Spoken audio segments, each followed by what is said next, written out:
produção de subjetividades na contemporaneidade, pensando que sujeitos somos, nós, psicólogas e psicólogos, que sujeitos são esses que estão diante de nós, a fim de nosso trabalho, né, onde quer que a gente esteja, como a gente já ouviu aqui em outras palestras, 60% de nós nas políticas públicas e o restante nos consultórios de clínica privados, né, que essa inversão dos últimos 10 anos é super significativa para a nossa categoria. Então, a luta pelas políticas públicas permanece, e a 12ª mostra é um momento muito especial, onde todos têm condição de mostrar seus trabalhos, né, suas apresentações, seus pôsteres, e a gente mantém essa tradição, já é 12º ano. Então, eu queria falar um pouquinho para vocês, e a seguir passar a palavra aos palestrantes, falar assim, um pouco de como eu entendo a questão da produção de subjetividade na contemporaneidade. Primeiro gesto ético, né? Nós somos o conselho que garante um código de ética para a nossa categoria, de maneira que toda a população que é atendida pela nossa categoria possa ter a certeza de que estamos cuidando do nosso trabalho. Tempos de mudança e de multiplicidade narrativas, e, ao mesmo tempo, a uniformidade de copiar e colar posts, imagens e repetições. Em redes distribuídas, cada um dos integrantes possui conexões horizontalizadas, em que, caindo a conexão com um dos pontos da rede, há outros, que podem ser dezenas, centenas, milhares, sem intermediação. Há uma tendência, que faz parte do modo de funcionamento das mídias sociais, de unir os discursos mais próximos através de algoritmos, com base nos curtir e discutir de cada um dos pequenos nós dessa rede. Quando encontramos discursos de ódio nas redes sociais, há um entendimento que se insinua, que compreende o campo da liberdade de expressão, cláusula pétrea da Constituição brasileira, e um ponto de mutação, onde o discurso se revela como uma ameaça e que deveria ser tratado como caso de justiça, ou mesmo caso de polícia. Convocações por qualquer forma de mídia que implicam uma ameaça à vida devem ser submetidos à lei. E essa é a forma como conseguimos organizar a nossa sociedade para além da barbárie. E, dito isso, eu vou contar aqui na nossa mesa produção de subjetividade na contemporaneidade, com Edmilson Duarte de Lima, mestre e doutor em Psicologia Social pelo UERJ, especialista em Psicologia Jurídica e Saúde Mental, professor e coordenador do curso de Psicologia da Uniabel, psicoterapeuta de base psicanalítica, consultor de projetos sociais e autor do livro Imaginário Social sobre a Loucura, Cultura e Prática de Cuidado em Saúde Mental. Aqui, a Jesus Moura, mestre em Psicologia pela Universidade Federal de Pernambuco, conselheira e coordenadora da Comissão de Direitos Humanos do CRP 02 Pernambuco, integrante da Comissão de Direitos Humanos do Conselho Federal de Psicologia e docente do Centro Universitário Estácio do Recife. E ali, a Rosa Pedro, professora titular do Instituto de Psicologia da UFRJ, doutora em Comunicação e Cultura pela UFRJ, coordenadora do Programa de Pós-Graduação em Psicologia, PPGP, UFRJ, onde também atua como docente e integra a linha de pesquisa Processos Psicossociais, Históricos e Coletivos. Ela coordena o grupo de pesquisa Cultura Contemporânea, Subjetividade, Conhecimento e Tecnologia, do CNPq, onde ela desenvolve pesquisas em torno das relações entre ciência, tecnologia e sociedade. Ela é membro da rede LAVITS, Latin American Network of Surveillance Technology and Society. Vamos começar. Ao contrário de Ladies First, a gente está lançando uma prática dentro da psicologia, que é uma categoria composta por 80% de mulheres, Men's First. Edmilson. Obrigado, Rosana. Bom dia, né, a todos e a todas. Quero agradecer o convite do CRP por estar compondo essa mesa e discutir um tema, né, tão importante para a gente e também tão atual, enquanto psicólogos, né, enquanto pessoas dentro de um processo social com uma demanda muito grande, né, de espaço de reflexão e pensando sobre a nossa situação no mundo, né, no país. Estar aqui na UERJ hoje, né, compondo uma mesa, estar nesse evento, para mim, é um fato muito importante. Primeiro, pela minha formação, que passa pela UERJ, segundo, pelas próprias questões que a UERJ passou e vem passando, e eu acho que, enfim, a gente tem que se colocar em forma de resistência mesmo, para pensar que tipo de transformação a gente pode fazer, né? E o CRP, nesses últimos anos, eu só tenho a agradecer, né, tanto aqui a sede aqui no Rio, e como também a subsede de Nova Iguaçu. Eu sou do Rio de Janeiro, mas minha atividade acadêmica, como professor coordenador, é na UniAbel, na Baixada Fluminense, do Rio de Janeiro. Então, é mais um motivo para estar aqui pensando essas questões com vocês, né? Já vi alguns alunos, né, de lá, e acho importante a Baixada estar presente nesses encontros para se firmar enquanto alguém que, de fato, está envolvido numa formação importante em questões não só clínicas, como políticas, num espaço como esse que a gente tem. Bom, esse tema, eu acho que ele tem uma importância muito grande, e aí eu montei um roteiro aqui para poder fazer algum tipo de provocação. Na verdade, quando o CRP me fez esse convite, né, me senti convocado a estar trazendo essas questões aqui para a gente pensar junto. Primeiro, para introduzir o assunto, né, o que eu fiquei pensando, o que seria nessa relação indivíduo e o subjetivo, né? E aí pensando um pouco nessa relação do homem com a sociedade, né? Isso aqui já é uma discussão antiga, né? Que não é só da psicologia, mas que ao mesmo tempo que é tão antiga, ela está muito presente, ela é presente, né? E eu acho que sempre será presente para todos nós, enquanto cientistas, pesquisadores. E aí eu fiquei pensando o seguinte, os modos de existência ou subjetivação, né? Que são questões que nos fazem pensar nesse mundo contemporâneo. E o que a gente entende por mundo contemporâneo, né? Se a gente for pensar os modos de existência ou de subjetivação, né, a gente vai ser também convocado a pensar as contradições do mundo contemporâneo ou da contemporaneidade, né? Como, por exemplo, a questão do consumismo, da violência, da cultura do corpo, da mercantilização das necessidades humanas e as novas tecnologias, como outras questões, né?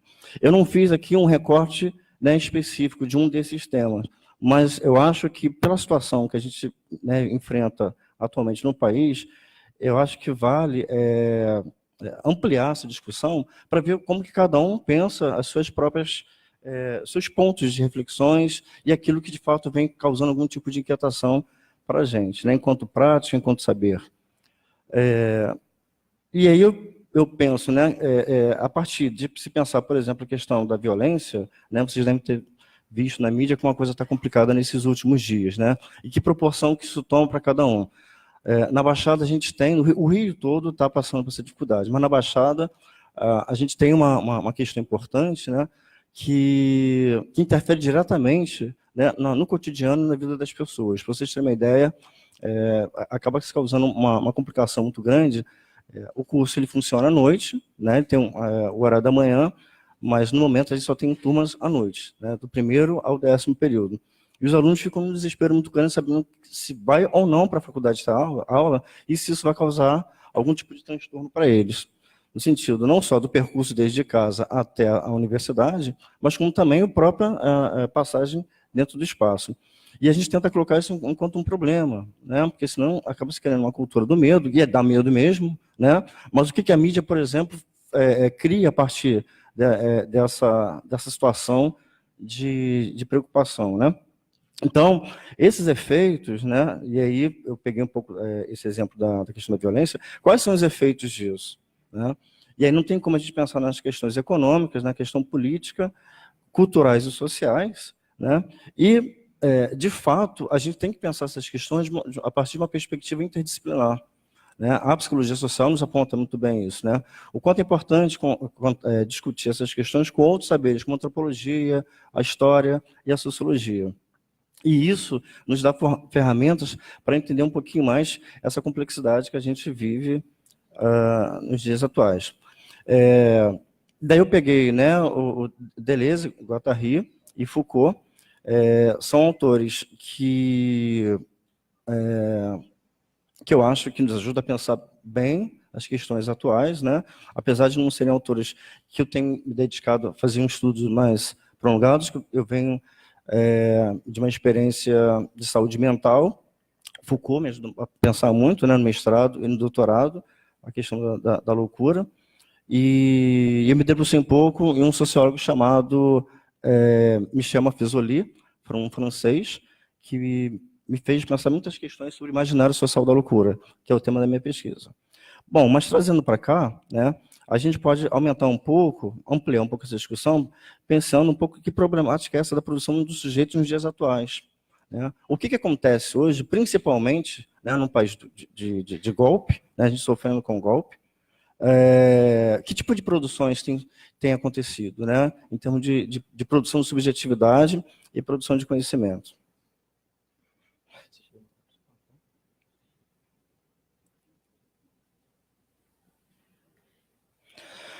Bom, e aí, seguindo um pouco essa reflexão, eu me peguei um pouco na questão da subjetividade, né, e seguindo o que o Guattari aponta para a gente, né? Então, é essencialmente fabricada a subjetividade e modelada no regime do social, né? A subjetividade já não é passiva de totalidade ou centralização do indivíduo, né? É uma produção incessante, ela sempre acontece, né? Ela é dinâmica, e ela está no dia a dia, no cotidiano, né? Porque se eu coloco lá no início, né, da nossa discussão, que é essa relação indivíduo, né, e sociedade sempre foi uma pauta para a psicologia, e hoje a gente entende que pensar a subjetividade é pensar a relação desse indivíduo com a sociedade, com aquilo que ele produz, né, nesse ambiente social, não tem como a gente separar isso. Apesar de atualmente, né, o que vem acontecendo, existe essa tentativa, né, de separar novamente, né? E aí a gente pode pegar o que vem acontecendo com a educação, onde pegam disciplinas como filosofia, sociologia, antropologia e botam em estrutura de EAD, né? Então, eu acho que isso é um ponto importante para a gente pensar, né? De que forma que estão tratando a nossa formação, não só no meio acadêmico, né, no terceiro grau, nível superior, mas como também nas outras formações anteriores, né? O que a gente está produzindo na educação nesse sentido? Então, como poderíamos, né, deslocar da tradição filosófica por séculos que se esteve presente no pensamento ocidental, né? Retomando as ideias de Guattari, a gente pode ver que a subjetividade é por ele compreendida como um processo de produção no qual há elementos presentes no contexto social. Nesse sentido, valores, ideias e sentidos acabam ganhando um registro singular, tornando-se matéria-prima para a expressão dos afetos vividos nos encontros. Então, o que ele aponta para a gente é de uma importância tão grande que ele fala desses encontros e o que se produz através desses encontros. E esses encontros a gente pode entender como diversas formas, né, de se relacionar com o outro. Que aí pode ser uma mídia, pode ser as diversas instituições que a gente lida com o nosso dia a dia. Essa produção de subjetividade, da qual o sujeito é um efeito provisório, né, e eu acho interessante que, quando coloca isso, né, mantém-se em aberto, uma vez que cada um, ao mesmo tempo em que acolhe os componentes de subjetivação e circulação, também os emite, fazendo dessa troca uma construção coletiva viva, né? Então, mais uma vez, ele aponta para a gente o quanto é importante que essa troca, que essa construção se dê no espaço de um coletivo vivo. Trata-se de uma produção viva e mutante de subjetividades, daí aposta no processo de possibilidade de transformação social, porque acho que é disso que se trata, na medida que existe essa interação, né? Essa relação desse sujeito com esse social, ou desse indivíduo com o social, existem trocas. E a partir dessas trocas, a gente pode pensar um pouco o que seriam essas transformações sociais. E pensando também em questão de melhoria da qualidade de vida, né? Produzindo novas subjetividades. E aí a gente pode colocar como exemplo, né, a luta pelos direitos humanos, né, a questão da cidadania, através das mobilizações sociais. Porque os movimentos sociais, as mobilizações sociais, vêm um pouco com essa função social, né, de se repensar a sociedade e a partir do que a gente tem de cidadania e direitos humanos, além de outros pontos. Trata-se de uma produção viva e mutante de subjetividade. Voltei aqui um pouquinho. Bom, e aí, né, pensando um pouco mais adiante, eu trago também a questão que são esses modos de subjetivação, né? Foucault fala em diferentes modos na cultura de produção de subjetividade, né? O autor trata ainda, sobretudo, da compreensão de como os modos de subjetivação são constituídos e disseminados. A partir disso, podemos analisar a relação do indivíduo com as instituições, por exemplo, inclusive analisando os conflitos sociais. Foucault problematiza isso ao fazer a sua construção teórica sobre o poder e produção de conhecimento, buscando analisar o controle social através das instituições sociais. E aí a gente pode entender a questão da psiquiatria, quando ele traz a discussão sobre a loucura, na história da medicina, a questão das prisões e a história da sexualidade, né? E daí trata-se, né, de uma complexa relação entre poder e conhecimento, onde Foucault analisa as diferentes formas de subjetivação. E daí vem um papel importante dele, né, para a nossa formação. E ele trata isso muito bem, né, na história da loucura, nascimento da clínica, as palavras e as coisas, e a arqueologia do saber.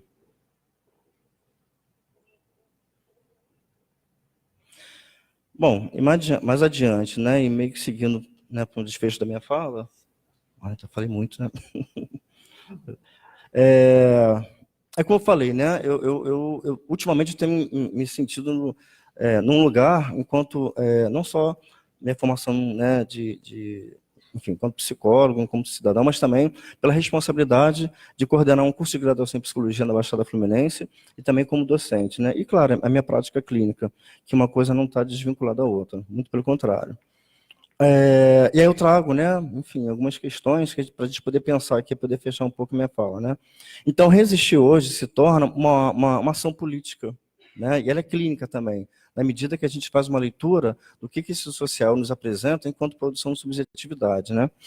Passamos por um processo de fragmentação e individualização, que é um problema antigo que a psicologia já vivenciou, que a gente conseguiu resgatar e pensar coisas importantes, não resgatar, mas produzir, né, formas de entender essa psicologia e o contexto social, e também clínico, e aí a gente tem a psicologia social, né, que nos aponta isso muito, muito bem, né, quando ela cria novos paradigmas, a partir da década de 70 e 80.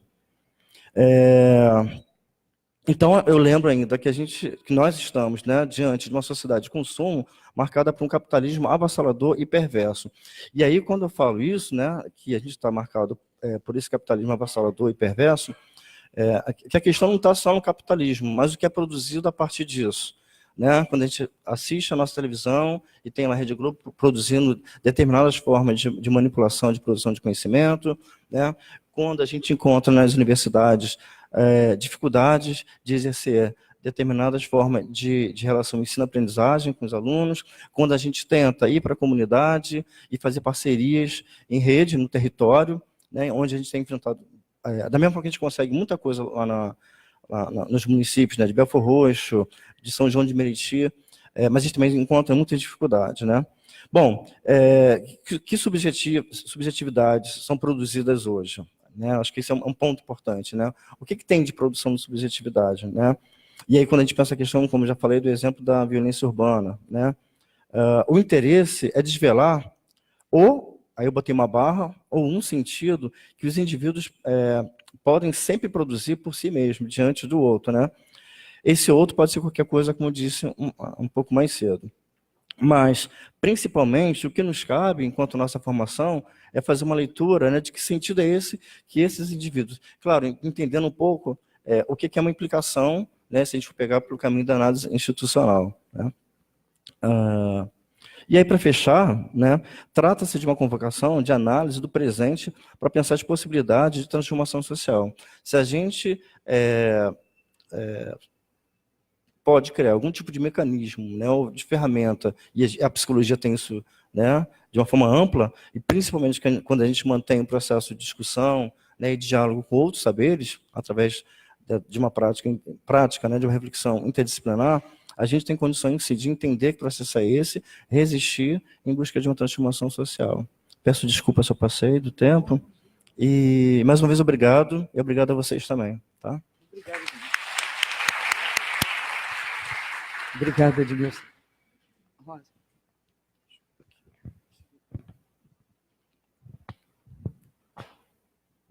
Pode. É porque ela vem para cá agora para...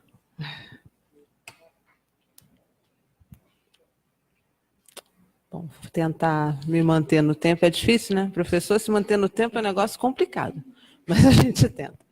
Então, eu queria dar bom dia a todas e todos, agradecer o convite do Conselho Regional para participar dessa mesa e dizer que eu quero partilhar um pouco com vocês, né, de algumas questões com as quais eu trabalho, né, no âmbito da temática de produção de subjetividade, e, né, como já está um pouco apresentado, né, quando foi apresentado aqui, um pouco na participação das tecnologias ou no quanto as tecnologias participam desses processos. Né?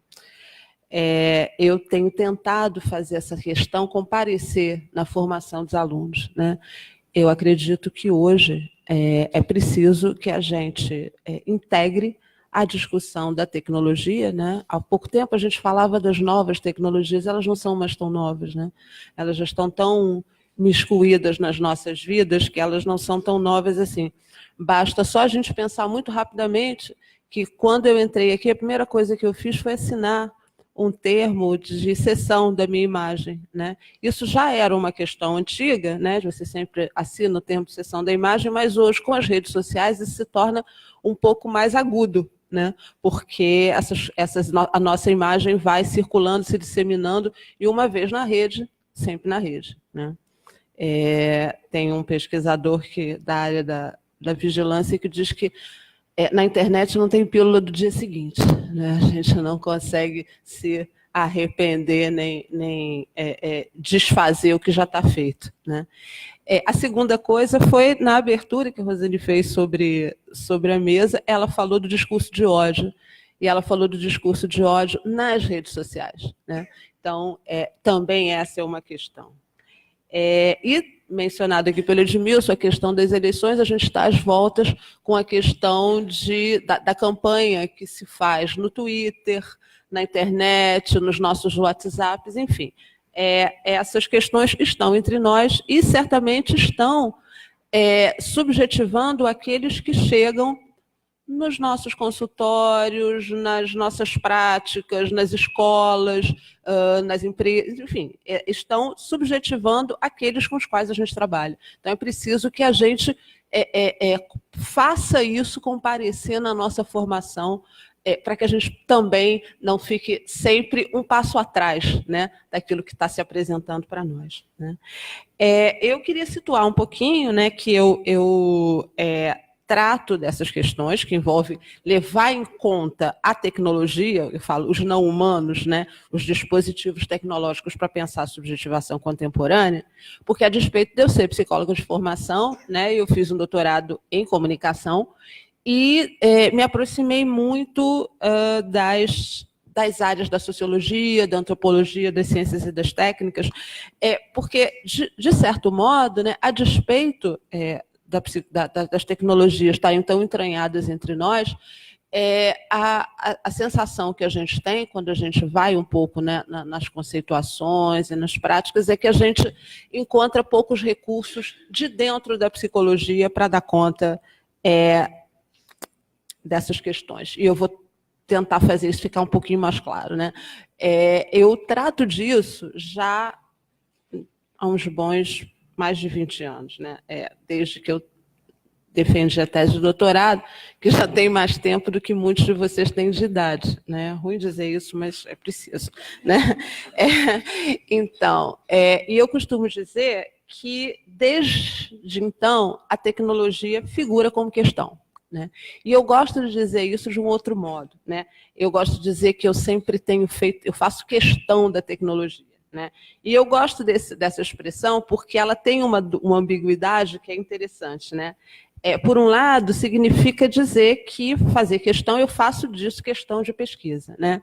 E fazer questão significa também que eu não abro mão delas, né? Mesmo quando esses temas parecem complicados e espinhosos, a gente precisa mantê-los ali num certo corpo a corpo e bate com eles, né?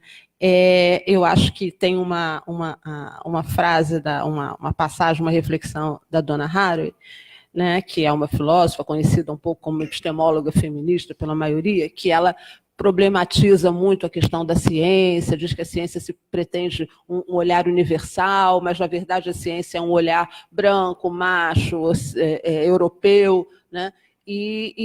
Mas ela problematiza a ciência, mas ela diz, eu não quero abrir mão da ciência para pensar o que eu penso.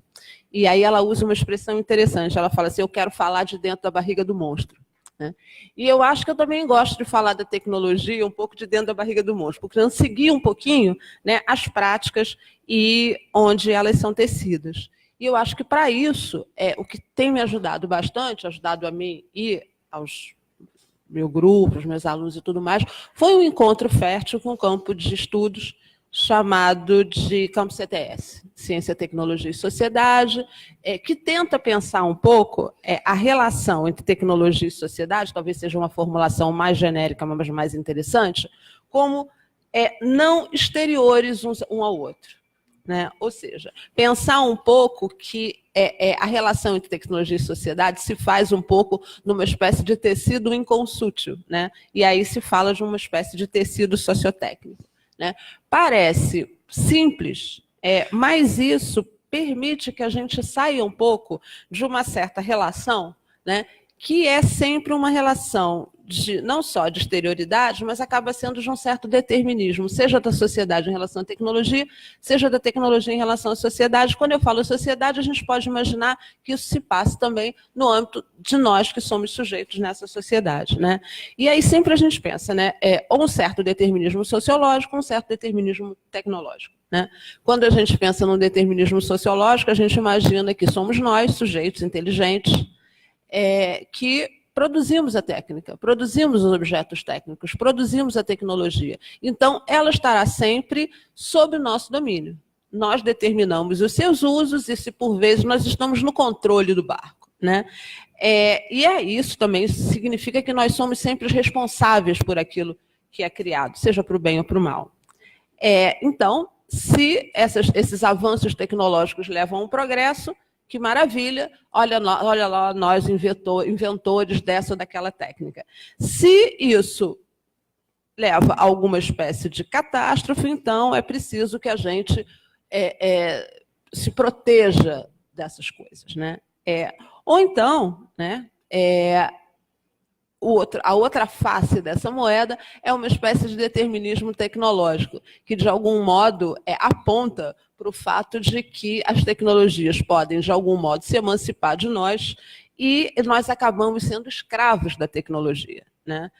Parece uma coisa de ficção científica, mas a gente, às vezes, fala muito isso. Né? É preciso que a gente desligue esse celular imediatamente, é preciso que a gente fique horas, porque nós estamos escravos disso, você não sai os vícios, né? O vício da tecnologia já está na DSM. Né? Então, assim, é quase como um cenário em que a criatura assume o controle e domina o criador. Né?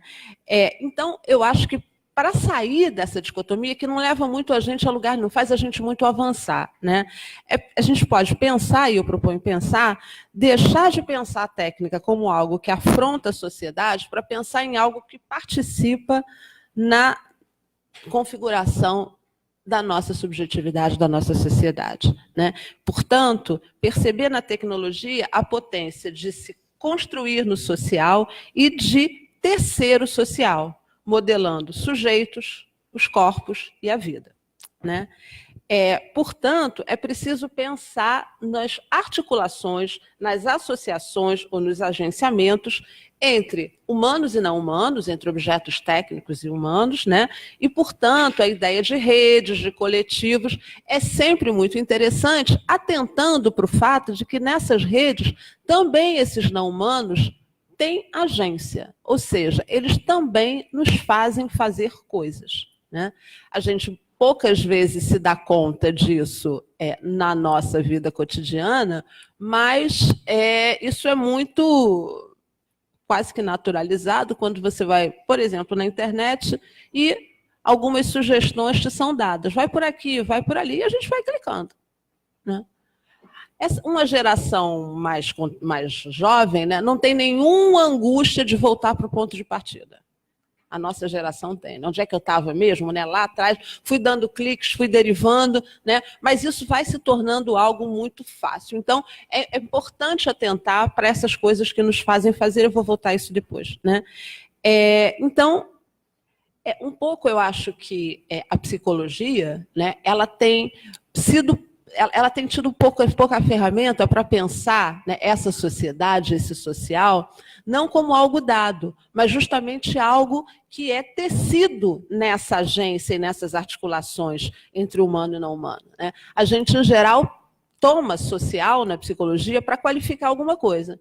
A gente diz, é um problema social, é uma questão social. Mas, efetivamente, o que está operando nesse social? Como é que esse social está se produzindo, né? O que está movendo esse social? Ele não pode ser uma coisa una, ele não pode ser usado para explicar, né?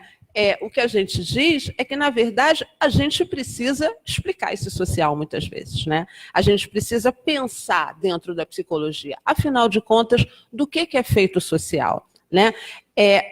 Como nós somos feitos nesse social e pensar que não há um único social. Há muitos sociais sendo feitos, né? E a gente, para dar conta disso, é preciso que a gente veja um pouquinho, olhe mais um pouquinho de perto, né? Saia um pouco dessas respostas mais panorâmicas do ponto. É um problema social, então a gente vai resolver tudo por isso. E comece a ver um pouquinho mais de perto, né? E eu acho que esse ver de perto e esse olhar sobre a tecnologia desse modo permite que a gente faça as pesquisas da psicologia fora, assim, e possa pensar essas tecnologias fora de uma chave instrumental. Por exemplo, se a gente for fazer pesquisa na escola, por exemplo, e pensar o uso da tecnologia nas escolas, né, você pensar um pouco assim, então a gente muda de suporte. Onde antes a gente tinha um quadro negro, agora a gente tem um data show, agora a gente tem um quadro óptico, digital, parará. Isso, assim, sair dessa ideia e começar a olhar o seguinte, né? Que outras práticas estão sendo produzidas? Que outras formas, que outra cognição é essa que está sendo produzida com essas crianças a partir do momento que elas se articulam tão intimamente com essas técnicas, né? A ponto, por exemplo, de muitas crianças muito pequenas, elas fazem esse movimento aqui. Esse movimento é o movimento da tela touch. Né? Então, assim, tem uma outra cognição sendo produzida, tem uma outra relação com o mundo sendo produzida, né? Então, é preciso que a gente olhe um pouquinho mais para isso e se dê conta de que as questões ligadas à tecnologia não são apenas técnicas. Elas são questões políticas, elas são questões éticas, elas vão articulando no seu fazer essas outras dimensões, né? Tem um sociólogo muito interessante, um sociólogo da Unicamp, chamado Laimer Garcia dos Santos, que ele diz o seguinte, é preciso politizar as tecnologias, né? E politizar as tecnologias significa problematizar o que está sendo produzido em relação à sociedade em que vivemos e aos sujeitos que somos, né? E eu acho que é um pouco com isso, né, que a gente vem trabalhando, né, e pesquisando os temas da tecnologia e que permite também que a gente saia da chave otimista-pessimista, né? tecnologia é boa, tecnologia é ruim, a tecnologia é legal, não é legal, né? A gente está sempre operando nessa chave, né? E aí eu acho que é interessante que a gente pense que a entrada em cena e a incorporação das tecnologias no nosso cotidiano, elas são vetores que abrem um campo de controvérsias, né? E por que é um campo de controvérsias? Porque quando a gente pensa que isso transforma a nossa vida, transforma a nossa existência, transforma o modo como a gente age, como a gente trabalha, como a gente vive, como a gente se relaciona, como a gente transa, como a gente educa os filhos, né? Todas essas coisas estão envolvidas, e aí nas tecnologias, desde as tecnologias de visualização, as tecnologias de relacionamento social, os fármacos, né? Tem uma ampla gama de dispositivos tecnológicos que estão presentes, e a gente pensa que isso instabiliza os referenciais com os quais a gente vinha balizando a nossa vida, né? Isso abre para a gente um campo interessante de pesquisa, de conhecimento e de intervenção, né? E a gente trabalha isso como campo controverso, e acha que uma metáfora interessante para pensar essas controvérsias é o magma do vulcão, né? Que é aquilo que não é nem estado de lava totalmente líquido, nem estado estabilizado. É aquela coisa que está em vias de se estabilizar. Se a gente pensar em algumas tecnologias hoje, algumas parecem totalmente estabelecidas, mas outras ainda portam dissensos, portam controvérsias, e esses temas têm sido os temas que eu tenho considerado assim, aqueles que ainda não estão totalmente estabilizados, porque são aqueles nos quais a gente pode intervir mais diretamente, né? E ir na contramão de uma certa naturalização, né? Fica parecendo, e muitas vezes, que o caminho da tecnologia é um caminho óbvio, necessário e natural, né? Certamente não dá para a gente voltar lá para trás, para um momento em que não existia tecnologia nas nossas vidas, até porque esse é uma interrogação, né? Desde quando a gente pode dizer que a gente não se subjetiva com objetos técnicos, né? Mas também, então não dá para voltar para um momento zero, mas também não dá para dizer, é assim mesmo, vamos com fluxo, né? É preciso que a gente possa desnaturalizar, problematizar, e aí um pouco também acompanhando Foucault, né, no seu momento genealógico, né, pensar um pouco como isso foi se produzindo, né, abrir um pouco esse passado, também pode ser uma possibilidade da gente abrir o futuro, ou seja, pensar que haja outras possibilidades aí que ainda estão para ser criadas e inventadas com essas tecnologias, e nesse sentido, também, esse modo de pesquisar é uma aposta política, né? Eu queria, então, trazer um pouquinho, né, algumas pesquisas e algumas reflexões que dão um pouquinho mais de concretude para isso, né? Algumas delas têm sido feitas na parceria com arquitetura e urbanismo para pensar um pouco, enfim, os efeitos dessas tecnologias nas cidades. Especificamente, o modo como nós somos cotidianamente monitorados e controlados nos nossos movimentos na cidade, né? E acho que é interessante, porque esse é um tema que a gente vai progressivamente naturalizando, né? Tem uma reportagem que eu recebi agora, antes de vir para cá, dizendo que o metrô de São Paulo agora coleta as expressões emocionais de todo mundo que entra e sai do metrô, nas portas dos trens, né? Isso, na verdade, é algo que você não se dá conta, né? E aí, em algum momento, isso foi denunciado, e agora parece que tem um aviso, mas diz que não é para nada, não. Seus dados não vão ser cruzados, não é para nada, é só para melhorar os serviços. Então, assim, óbvio, você entra num dia lá que você está detonado, e aí ele vai olhar aquilo e vai dizer, talvez a gente precise melhorar o trem, não é?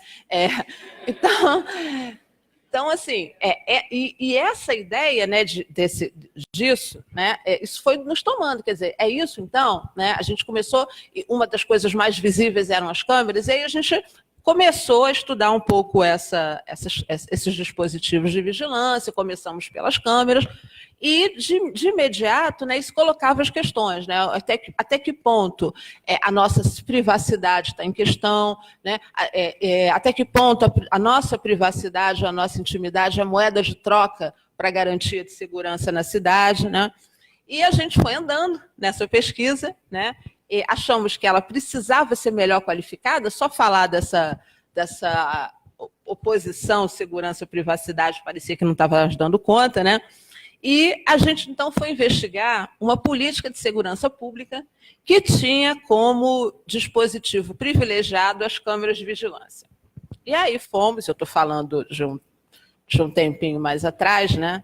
É uma pesquisa que se encerrou em 2015, então um pouco do que eu falo para ela já, infelizmente, no Rio de Janeiro tem muita coisa que se alterou. Mas, enfim, a gente foi pesquisar as unidades de polícia pacificadora. Né? Fomos a primeira comunidade a receber essas câmeras, que foi a favela Santa Marta, e a gente foi lá pensar um pouco a questão controversa, né, dessa entrada em cena desses dispositivos como garantia de segurança numa política pública. Né? E aí, buscando ver de perto, a gente foi lá, a favela, a Secretaria de Segurança Pública, o BOP, que se dizia a primeira unidade de pacificação, né? O comando das UPPs, o Centro Integrado de Comando e Controle, que reunia aquelas coisas todas, e os moradores. Né? E ali a gente pôde pensar um pouco como é que a vida urbana se tecia, como se produzia, aspas, paz, como se produzia segurança na cidade, né? A partir desses agenciamentos. E ali a gente pôde ver, por exemplo, esse social que não estava dado de antemão. Né? Porque, assim, muitas vezes os moradores chegavam para a gente e diziam assim, não, está legal aqui, mas quando o social chegar aqui vai melhorar. Né? E aí você começa a esmiuçar um pouco para pensar o que é o social para essas pessoas. O social, na verdade, estamos falando de garantias mínimas, de condições mínimas de saneamento, de condições que, para nós, isso não é o social. Né? Para nós, social é outra coisa. Muitos de nós usamos fazer uma social. Né? Então, assim, a gente também pôde pensar um pouco, né, como é que a gente, algumas vezes, parte de supostos que não são aqueles que os nossos entrevistados ou aqueles que a gente pesquisa, aqueles que nos interessam enquanto sujeitos desse social, têm a dizer. Né? Nós perguntávamos sobre a questão do risco e muitos deles nos responderam, mas, afinal de contas, o que é mais arriscado? A possibilidade de antes, né, que a gente tinha tiro, ou hoje, que essas coisas todas saíram, mas a especulação cresceu assustadoramente e eu não sei mais se eu consigo levar comida para minha família. Não porque ele vivesse do tráfico, mas porque ele vivia de alguns negócios que acabaram por conta da gentrificação. Né? Então, risco é algo também que a gente aprendeu com eles o que isso queria dizer. Né? Ali também a gente pôde perceber muitas estratégias de resistência. Né? Por exemplo, com relação às câmeras. Né? Eles perguntavam, por que estão virando as câmeras para nós? Certamente não é para nos proteger. Né? E é muito diferente, eles diziam, né? Colocar as câmeras lá embaixo e aqui. Porque lá embaixo, quando as câmeras são colocadas, viradas para a portaria de vocês, é para proteger vocês. Mas aqui é para proteger vocês de nós. Né?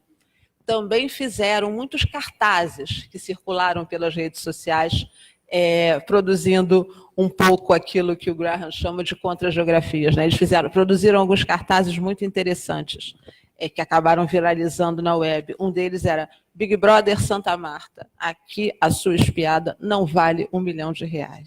Né? Então, o projeto concluído naquela ocasião, né? Eu tenho agora um aluno que está querendo voltar para ele, né? Mas muitas das questões ficaram conosco. E a gente começou a desdobrar algumas questões acerca das problemáticas de o que significa habitar um lugar, as práticas de governo, controle e resistência, as formas de cuidado da cidade e na cidade, né?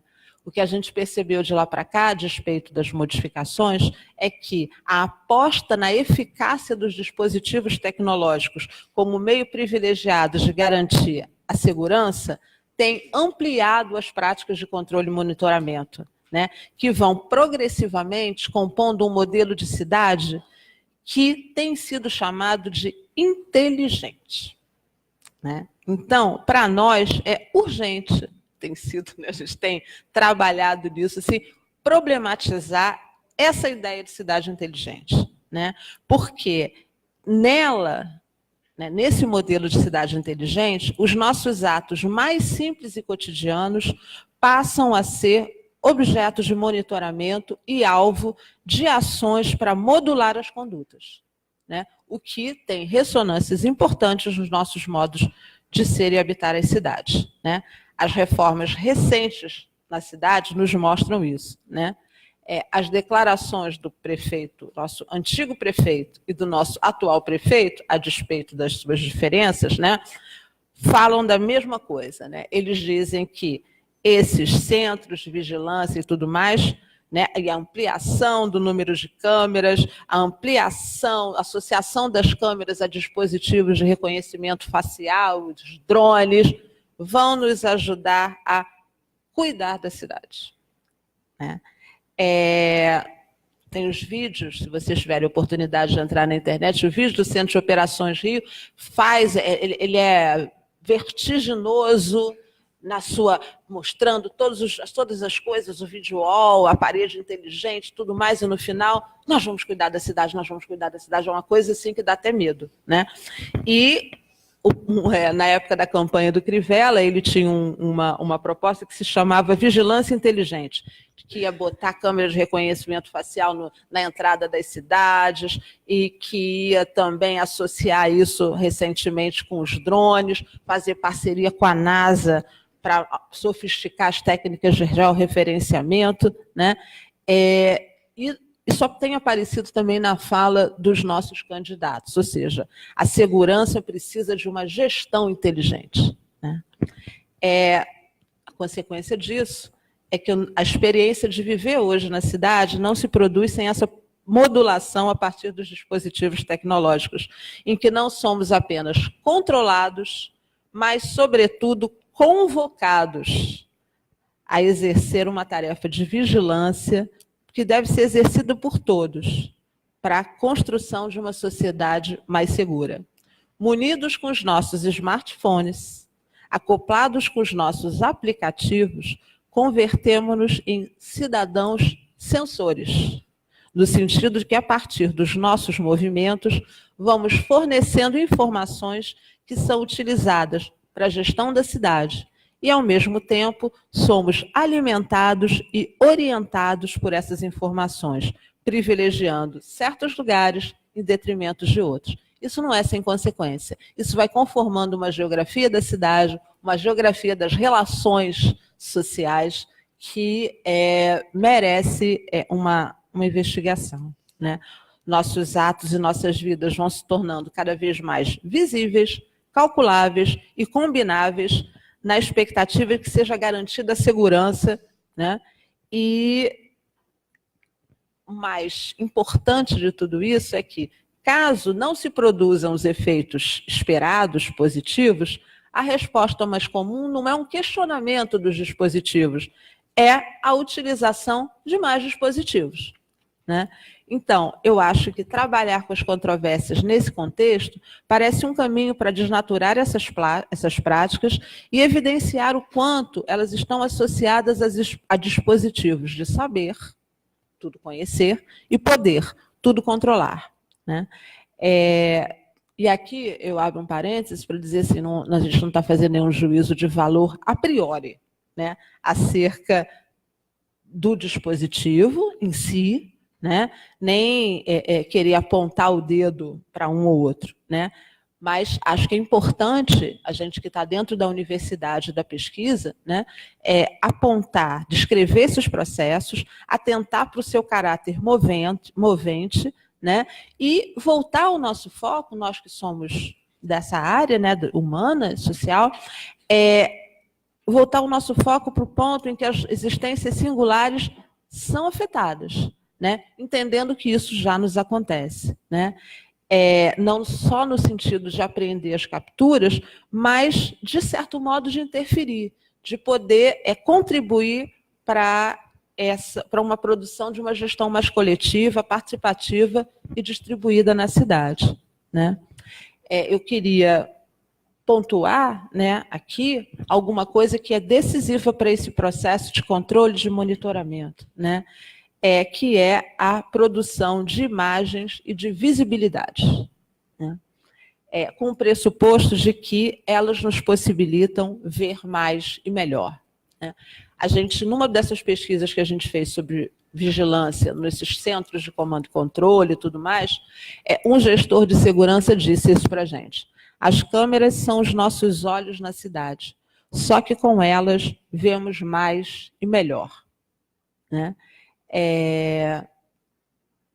Essa pergunta que se faz o que significa ver mais e melhor, Léo? Isso, mas não é exclusivo do campo da segurança, né? O campo da saúde, o campo das pesquisas na área biomédica é farto de exemplos, né? Mapeamento de genoma, agora com a questão da longevidade, tamanho de telômero, né? Tudo parece convergir para a convicção de que com os dispositivos tecnológicos nós nos vemos mais e melhor. A questão importante é o que se vê a partir dessa produção de imagens, né? Intuitivamente, em relação à cidade, a gente podia responder: vemos a cidade tal qual ela é, só que com mais detalhes, com a precisão apurada que o zoom das câmeras pode nos oferecer. Também diríamos que os exames ultra sofisticados de imagem, né, nos devolvem o que somos, só que com mais detalhe e precisão, né? É interessante, na pesquisa, uma das pesquisas que a gente fez também, que foi lá no Guarujá, né, a gente perguntou para um dos moradores como é que ele imaginava o futuro da cidade, que tinha uma política de monitoramento com câmeras. Ele disse: eu não consigo ver a cidade sem as câmeras, né? E a gente achou que isso comportava um duplo sentido também muito interessante, né? Então, parece, né, para nós, né, intuitivamente, que essa visão propiciada pelos dispositivos tecnológicos tem um modelo muito poderoso, que é o Google Earth, né? A gente acha que a gente vai desde lá de cima e vai descendo, vai descendo, vai descendo, e chega no detalhe, que é só uma questão de escala. Acha também que você vai com aqueles exames ultra mega sofisticados e chega numa célula, uma mutação de célula muito pequena, né? Numa espécie de Google Earth de nós mesmos, né? E eu acho que isso precisa que a gente reflita, né? Eu vou voltar de novo à dona Haraway, né, que tem ajudado bastante a gente a pensar, e que ela diz que os olhos disponíveis nas ciências tecnológicas modernas acabam com qualquer ideia da visão como passiva. Esses artifícios protéticos nos mostram como todos os olhos, incluindo os nossos olhos orgânicos, são sistemas de percepção ativos, construindo traduções e modos específicos de ver, isto é, modos de vida. Isso significa assim, eu tiro uma consequência disso, né? As tecnologias, inclusive as de controle e vigilância, são, acima de tudo, instrumentos de intervenção, de produção de mundos, e não intermediários na revelação das nossas verdades, né? O que está em jogo, muitas vezes, é uma outra relação, inclusive, com o tempo, da antecipação de uma verdade que faz sentir seus efeitos mesmo antes de existir, ou mesmo sem nunca vir a existir. 5, tentar correr, né? No âmbito da gestão das cidades, eles têm chamado isso de preempção. Uma espécie de antecipação de cenários em que as ameaças ainda estão um pouco indeterminadas, mas você intervém mesmo assim, né? Sabendo que alguma coisa sempre vai escapar, mas você faz um balanço entre risco e efeito de segurança e age, né? Tentando evitar, por exemplo, um futuro indesejado. E a gente costuma concluir, tirar disso, que você antecipa o futuro sem dar ao futuro a chance de existir como acaso, como eventualidade. Mesmo as falhas que podiam apontar para a insuficiência do modelo acabam por reforçar esse modelo. Ou seja, a gente parece tentar, com a tecnologia, muitas vezes, eliminar o acaso, né? Então, né, eu acho que nessa história toda, né, a gente tem pensado que, ao invés de a gente se apaziguar com as soluções tecnológicas que nos oferecem uma perspectiva que vê mais e melhor, é preciso perguntar, mas afinal, quem vê? De que lugar se vê mais e melhor? Quem e o que está contando na produção dessa visão? O que a gente recusa, portanto, são visões desencarnadas, que se pretendem neutras, mas que nos traduzem de um determinado lugar que precisa se manter invisível. Essas tecnologias, em geral, nos visibilizam, mas operam na invisibilidade. Aí, justamente, reside o maior risco, porque visões desencarnadas, transcendentes, podem igualmente implicar a ausência de responsabilidades e de limites. Visibiliza-se a tecnologia, invisibiliza-se a política. De modo análogo, quando fazemos da responsabilidade pelas escolhas uma decisão técnica, desencarnada, como quando acontece agora que o Google tirou as imagens dos índios de peito de fora porque disse que o algoritmo corta, né? Do mesmo modo que tirou a menina do Napalm e censurou, né? Que diz que é uma decisão técnica do algoritmo, visibiliza-se a tecnologia, invisibiliza-se a ética. E, nesse sentido, eu acho que afirmo que colocar a questão da tecnologia hoje é um modo de recolocar a questão da política, da responsabilidade, do cuidado e da ética, de nos engajarmos em perspectivas localizadas, situadas, que explicitam quem participa da sua produção. As visibilidades postas em cena pelas tecnologias não nos representam, elas nos traduzem, no sentido de que elas nos produzem. Com relação à tecnologia, a questão não é mais saber se devemos nos livrar delas ou a elas nos vincular cada vez mais. Trata-se de discernir se somos bem ou mal vinculados. E para apreender a qualidade desses vínculos é preciso acompanhar o que fazem, como somos afetados por ele e o que adquire relevância por meio desses vínculos. Nesse sentido, o modo como costumávamos nos pensar, vendo a tecnologia, vendo a nossa humanidade como aquilo que resiste à tecnologia, pode tomar outros contornos. Somos humanos à medida que nos vinculamos cotidianamente com as tecnologias. Assim, nós podemos pensar a nossa subjetividade como efeito dessas conexões. Voltando à metáfora do magma, nós somos como o magma, sempre prestes a nos transformar num equilíbrio metastável. E eu acho que talvez seja essa, né, a tentativa mesmo de trabalhar com esses dispositivos, com essas técnicas, né, não para nos apaziguarmos com ela, mas, uma vez mais, lembrando Foucault, é preciso não apenas compreender o que somos, mas, sobretudo, recusar o que somos, imaginar e construir o que poderíamos ser.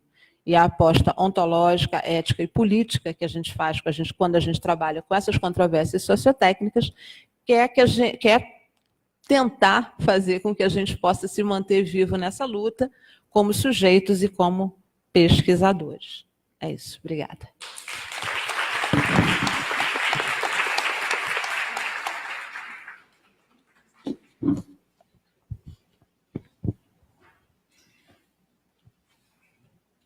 Bom, obrigada, Rosa. Agora vamos ouvir a Jesus.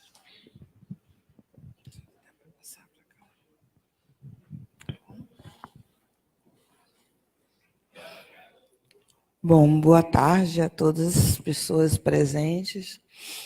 Estou morrendo de frio, se vocês me verem tremendo, não é só de emoção, mas quero agradecer inicialmente o convite ao CRP do Rio de Janeiro, para participar com vocês desse momento. E agradecer também por voltar a essa cidade, que para mim ela sempre será maravilhosa, apesar do momento crítico, né, que a cidade vive, e assim eu presto a minha solidariedade aos cariocas. Pensar essa mesa foi inicialmente um certo desafio, porque eu me prendi ao título e depois eu me desgarrei do título, principalmente porque acaba que a minha presença ela sempre traz uma necessidade de falar daquilo que é caro para mim, que são as relações raciais. Então, eu pensei, não muito diferente do que a mesa pensou, em relação às questões que brotam hoje nas redes sociais, ou seja, o uso da tecnologia, né, para propagar e produzir discursos. E então pensei trabalhar um pouco a ideia dessa subjetividade, fazendo um percurso dos discursos de ódio e trazendo a nossa categoria para esse lugar, né? O que é que a gente tem produzido também no discurso de ódio nas redes sociais e as questões raciais, naturalmente. Como eu disse, um tema difícil de abordar, principalmente por conta das diversas facetas, né? A gente pode falar sobre esse tema por diversos olhares. Mas pensando no momento em que vivemos, eu tenho que falar do meu lugar, né? De que lugar eu falo sobre isso. Então, como psicóloga há 32 anos, mulher negra, militante de direitos humanos, com foco nas questões das relações raciais e de gênero, hoje representando o Conselho Federal de Psicologia através da Comissão de Direitos Humanos. Tenho aqui presente uma companheira, Roberta Brasilino, que também faz parte da comissão, e professora universitária, psicoterapeuta. Então, totalmente atravessada no tema que eu vou abordar, ou nas incursões, ou nas minhas reflexões, né, trazidas aqui para vocês.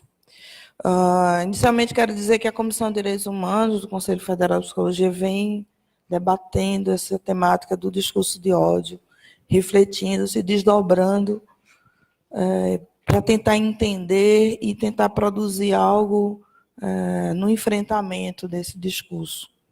E logo, logo vocês vão conhecer a campanha que a gente vai soltar aí na mídia, e ela tenta mobilizar pessoas de diversas ordens, principalmente para quem não entende como esse ódio está sendo intensamente produzido, para quem não percebe como isso de fato acontece. A gente fala de uma maneira geral, parece que todas as pessoas entendem, mas eu ainda acho, nós achamos que tem pessoas que não percebem o ódio produzido nas suas falas, nas suas postagens, né, nos seus discursos. Eu pedi, por favor, para colocar o meu slide. Tem alguém que pode colocar? Eu decidi não fazer imagens dos textos e das falas específicas, porque a minha decisão é não colocar. Não precisa apagar, não. Pode deixar, porque são imagens só. Então, pode deixar. Coloca no... Aperta aqui. Aqui, ó. Aperta aqui. Só aqui, ó. É só apertar aqui, gente. Pode ampliar? Pode ampliar. Não, só é isso. Ótimo. Obrigada. Então, como eu disse, eu decidi não trazer recortes, porque eu estaria reproduzindo mais uma vez aquilo que já foi amplamente divulgado nas redes. Então, eu decidi trazer só imagens, né? E no final eu faço uma perguntinha para vocês sobre as imagens. No primeiro momento, a gente tem só uma... Ops. Não, é só porque eu tentei... Pois. Eu tinha feito já o teste tinha dado certo, mas você pode pôr... Pronto, aí eu vou te indicando quando é para passar.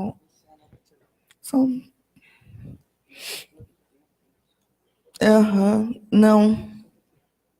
Né?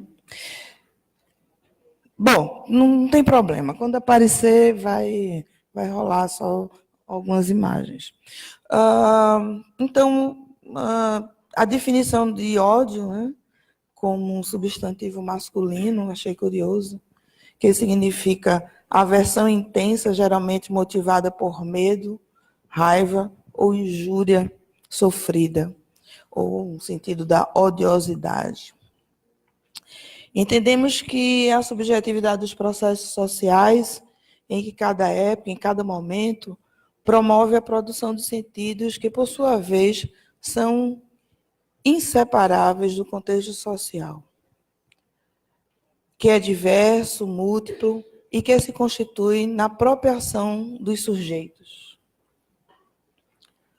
As emoções associadas a esses sentidos subjetivos são capazes de evocar de forma permanente uma multiplicidade de processos simbólicos, da mesma maneira que os processos simbólicos associados a um sentido subjetivo evocam emoções, sem que nenhum dos dois se transforme em causa do outro. O sentido subjetivo se nutre de elementos de sentimentos muito diferentes uns dos outros, oriundos de espaços e tempos também diferentes da história de uma pessoa ou de um grupo social. Acreditamos na importância da formação dos sujeitos de direitos, conhecedores dos seus direitos, do mecanismo de proteção e da defesa de cada um, sensíveis e solidários, capazes de romper com a diferença e com as formas de subjetivação dominadoras. No entanto, agir em relação aos direitos e à dignidade dos outros é um caminho, se tornar uma ação. E aí, parafraseando Carlos Drummond de Andrade, nesse caminho tem um ódio nesse caminho. Slide. Bom, o que se percebe na essência dessas narrativas, existe um conjunto de opressões comuns da sociedade brasileira e que potencializam-se quando imbricadas naquilo que a gente já conhece, o racismo, sexismo, homofobia, transfobia, misoginia, entre tantas outras fobias e atitudes violentas. Essas opressões, ao atravessarem a subjetividade das pessoas, inclusive de psis, estudantes ou profissionais, produzem algumas outras atitudes e discursos revelando um ódio nas diversas postagens, né, como eu falei, cada vez mais explícitas nas redes sociais. Slide 3. É porque no meu aqui está no slide 3. Esse discurso de ódio também produz outras subjetividades. Bom, ora, respostas mais violentas, como aquelas que a gente costuma também ver, mas também outras respostas interessantes que trazem na sua essência o amor ou mesmo a necessidade de respeito pelo outro, respeito pelo diferente. E aí, de uma forma contrária ao ódio, procurando neutralizar o sentimento de ódio.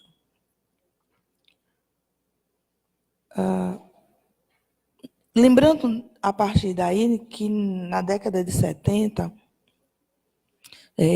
como a psicologia ela se apropria, ou ela vai se apropriando também, como todas as ciências, daquilo que os movimentos sociais, de alguma forma, sinalizam. Na década de 70, o movimento negro dizia que um dos principais alvos do racismo era a autoestima da pessoa negra. E a gente entende a autoestima como essa potencialidade, essa capacidade da pessoa acreditar em si mesma, acreditar nas suas possibilidades, nas suas atitudes, naquilo que ela possa produzir na vida. E, necessariamente, o racismo quebra, corta, né? Impede essa possibilidade de uma criança que vive, que nasce, né, dentro de uma sociedade racista, de conseguir estabelecer uma autoestima elevada quando, no seu entorno, as negativas, né, dessas suas possibilidades são impostas constantemente.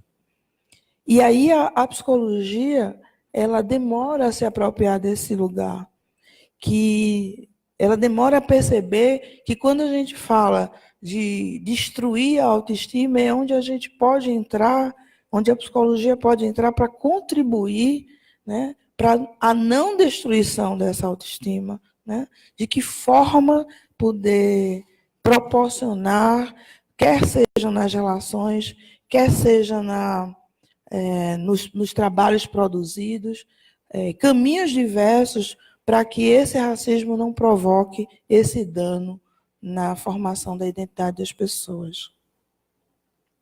De toda forma, nos cabe separar, de alguma maneira, essas grandezas que, muitas vezes, alguns dos nossos colegas ou dos estudantes de psicologia produzem nesses momentos onde algumas imagens, eventos, falas, né, da psicologia aparecem nas redes e as pessoas criticam os profissionais e as suas falas, utilizando-se, inclusive, da psicologia como resposta, como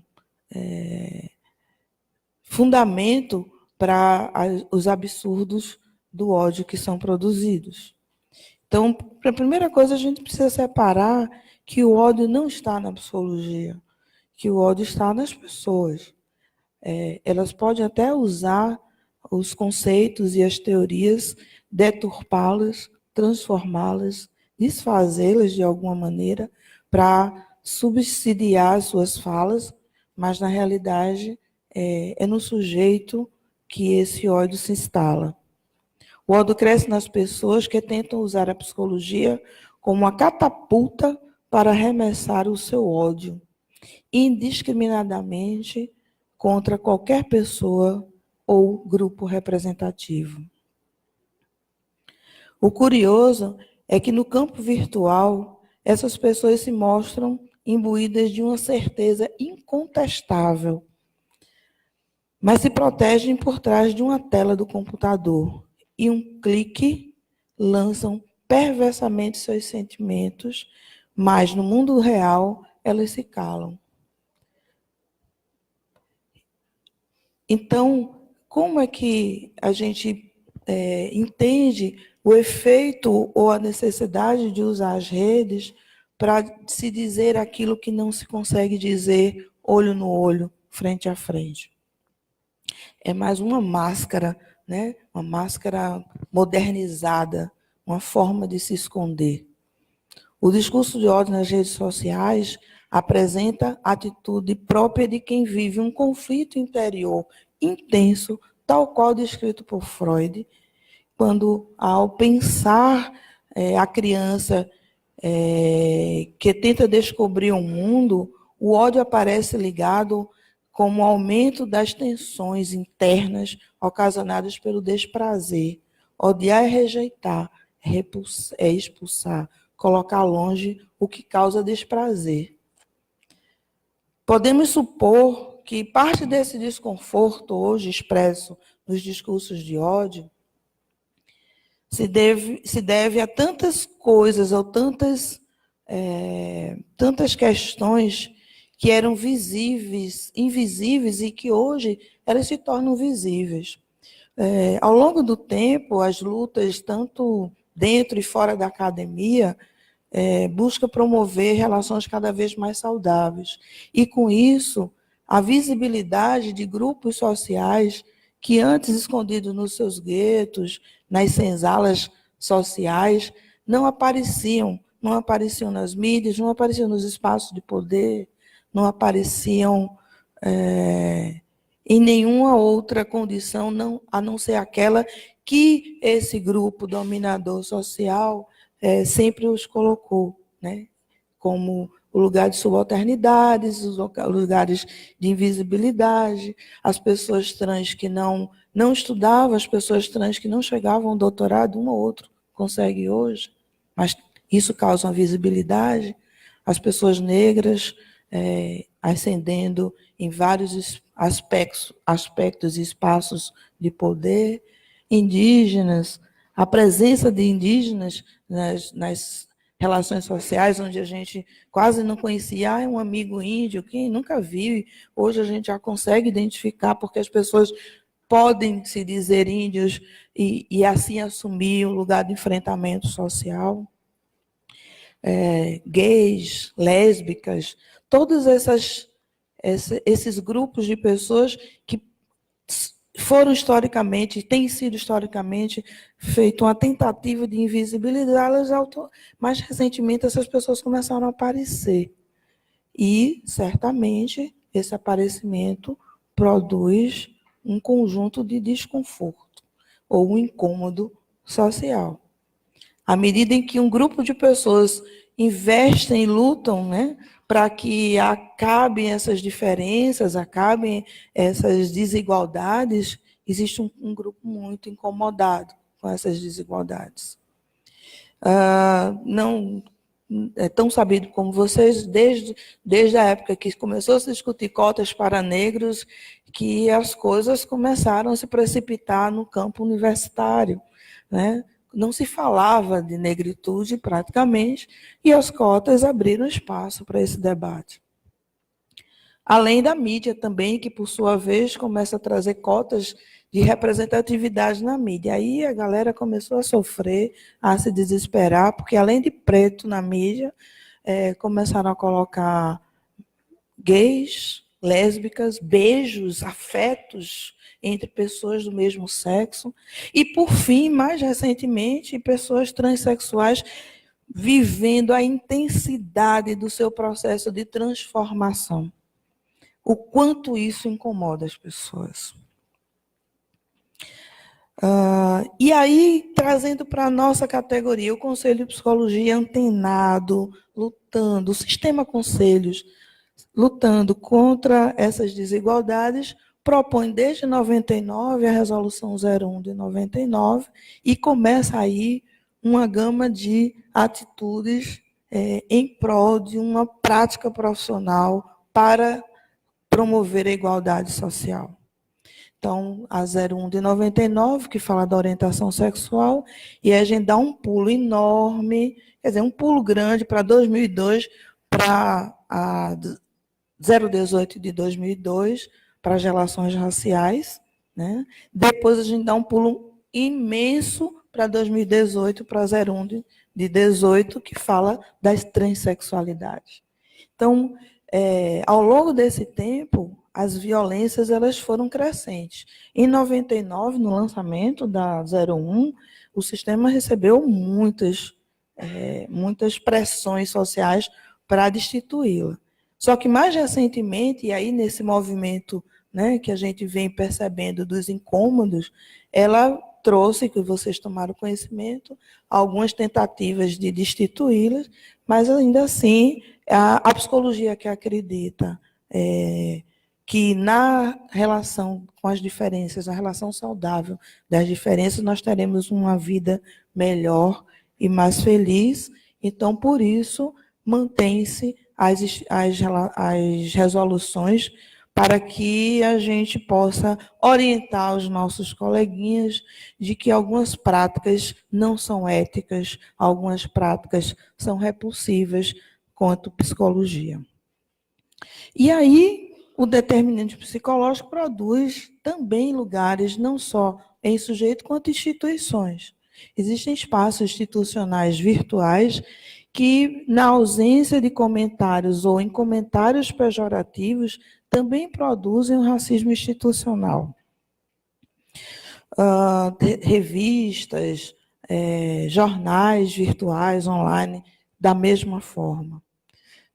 Ou porque não se posicionam diante de fatos reais, ou porque se posicionam de forma não ética e criminosa, muitas vezes. Tudo isso causa muito desconforto. É o lugar do desconhecido para muita gente, que é uma coisa tão comum, negro, índio, trans, gay, já existe há tanto tempo, mas parece que é novo, parece que está surgindo, brotando agora. Assim, o desconforto se estabelece sem saber o que fazer com isso. E transformam a ignorância em atitudes de expulsão. Próximo slide. Acho que eu pulei algumas. Então, o ódio está no sujeito, que o compromete profundamente na prática profissional. E que vivemos na contemporaneidade, o que vivemos na contemporaneidade são práticas que incidem sobre essas pessoas em voltas de tolerância, preconceito, discriminação, o que constitui uma infração. Isso é crime. As normativas legais, desde o Código de Hammurabi, elas foram construídas para orientar e organizar a vida em sociedade, para que todas as pessoas pudessem viver livres e felizes. Qualquer coisa que destrua a possibilidade dessa convivência é crime. Se estamos... Próximo slide. Se estamos vivendo em um tempo em que essas normativas estão sendo banalizadas e aviltadas, aí sim está na hora, cada vez mais, de separarmos o joio do trigo, ou seja, a psicologia do ódio. Nessa perspectiva, as nossas práticas diárias, as nossas atividades diárias, elas falam disso. Quer seja no espaço, na academia, nas nossas casas, na rua, em todos os espaços em que vivemos. Isso não é uma coisa dos livros e nem só das redes sociais. É uma coisa que faz parte da nossa vida. Então, o que é que nós estamos fazendo diante dessas coisas? E aí não precisa só a gente ter uma mesa de discussão para falar sobre algumas dessas questões.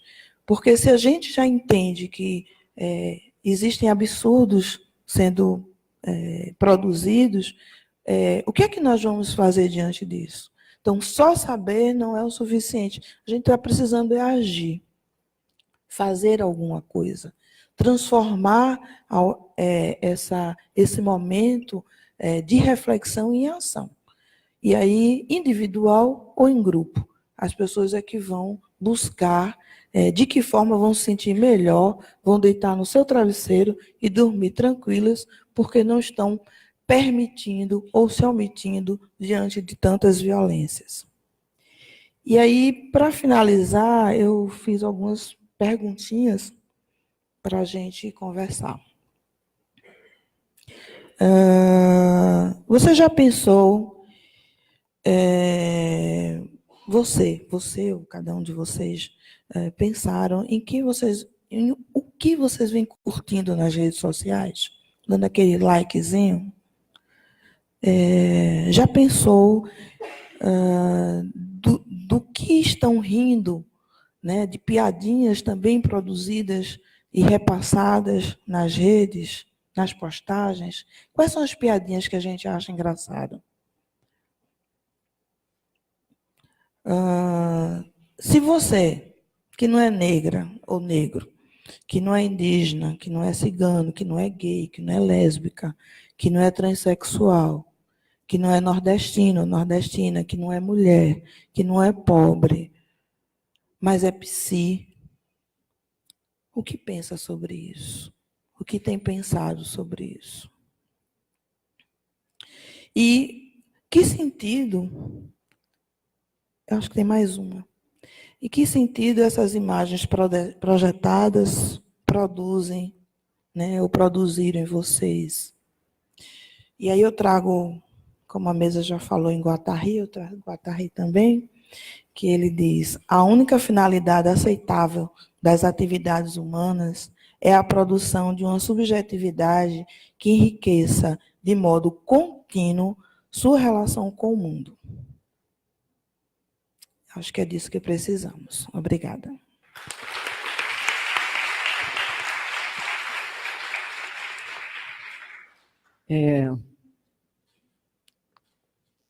Muito obrigada pela fala de vocês. Agora nós temos uns 10 minutos aqui e vamos estar recebendo perguntas da plateia à mesa. Primeiro 3 perguntas e a mesa responde. Alguém tem alguma questão?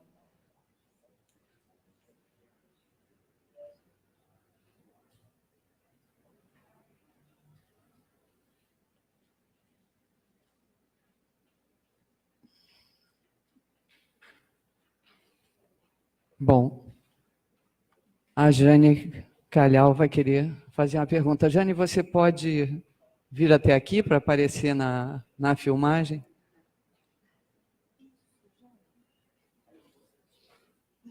Eu não sei se está funcionando o microfone. Nós estamos partilhando aqui o microfone com vocês.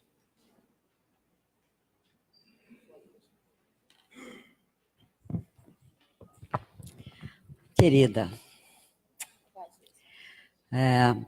eu sou Jane Calhau, estou aqui também pelo Sindicato dos Psicólogos, que infelizmente passa por um momento crucial de sobrevivência. E eu queria, de novo, parabenizar essa iniciativa do Conselho, dessa importância, desse debate ampliado com a categoria, em temas tão delicados e apavorantes, né, pela naturalização dessas situações tão bem descritas aqui. Então, só queria registrar isso. Eu estive aqui presente ontem e, embora o auditório, nessa hora do almoço, ainda esteja com bastante pessoas, eu acho que essa temática de hoje também, eu fico assim também assustada que não mobilize tanto como a temática de ontem. Isso me estarrece. Não me deprime, porque eu não sou muito de deprimir, fico com raiva, entendeu? E eu acho que a gente, como psicólogo, tem um papel, que costumo sempre dizer, um papel social, e parece que as pessoas também não fazem uma decupagem do que seja isso chamado genericamente de papel social, porque a nossa atuação não é neutra, nunca será. Isso não quer dizer que estejamos misturados onde quer que a gente atue, mas a gente não é neutro. A gente tem que ter bem claro a quem a gente serve, a que propósito a gente serve, não é? E o que fazemos, e qual é o efeito disso do que fazemos. Isso é isso que eu tenho a dizer, e parabenizar a todos aqui. Obrigada.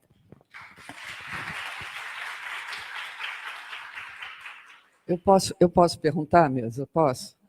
Com relação a Rosa Pedro, eu queria ouvir te falar, assim, qual é a tua posição em relação à educação à distância para ciências humanas. Claro que eu estendo também a Edmilson, sei que foi Edmilson que esteve discutindo as nossas DCNs, né, que fizemos um evento para fazer essa discussão, então a pergunta é dirigida a vocês dois. Agora, com relação a Jesus, essa mulher me deixou aqui com o olho cheio d'água, com as perguntinhas que ela fez, e eu acho que nós estamos vivendo um momento super complicado com relação ao discurso de ódio. É uma ótima campanha, que venha essa campanha do CFP. E queria perguntar a você, Jesus, A forma que eu tenho visto o discurso de ódio aparecer, principalmente nas postagens do Conselho Federal de Psicologia e no Conselho Regional do Rio de Janeiro, de Psicologia, são formas que vão pegar um pedaço, como você falou, um pedacinho da ciência para dizer, mas isso não é psicologia. Aí, essa pergunta é para você, Jesus. Isso é psicologia? Discutir direitos humanos, eu acho que é a coisa que mais tem. É psicologia? Eu acho que é. Mas eu quero que você me conte o que você acha. Vamos primeiro aqui para a Rosa, e aí eu já peço para vocês fazerem um encaminhamento da discussão. Bom, eu não sei se eu sei responder essas coisas genericamente. Eu acho que o tempo todo eu tenho muito essa perspectiva de que eu acho que não dá para responder genericamente se é a favor ou se é contra, né? Eu acho que a gente, para dar conta de determinado tema, você tem que se aproximar dele, né? O Bruno Latour, ele diz que a gente tem que ser um pouco como uma formiga, rastejante e lenta, né? E a gente, em geral, nesses tempos, sobretudo de tecnologias aceleradas, a gente costuma ser panorâmico e rápido nas nossas respostas, né? Então, eu acho que a gente precisa olhar de perto como é que essas coisas estão se produzindo. Como? Para quem? Por quê? Porque se isso vir apenas uma substituição para você massificar um ensino sem critério, sem cuidado, mas isso também pode acontecer nas práticas presenciais. Então, não dá para demonizar porque é a distância. Porque a gente está vendo, né? Eu estou na universidade, numa universidade federal, tem 31 anos, né? Esse é o meu ofício, né? Na graduação, na pós-graduação. Os alunos que a gente forma o mercado de trabalho que eles têm são algumas universidades privadas que hoje são verdadeiras empresas, né, onde eles hoje têm cartilhas para dar aula. Eles têm cartilhas que dizem, nos primeiros 5 minutos vocês dão um bom dia para a turma. Nos segundos 5 minutos vocês fazem a chamada. No terceiro minuto, não sei. E aí, é isso. Então, dizer que isso é pior do que um ensino à distância é simplesmente a gente estar falando de uma forma muito genérica, né? Então, acho que a gente precisa dar mais atenção a essa formação, e que, por vezes, também pode acontecer dentro das nossas universidades, né?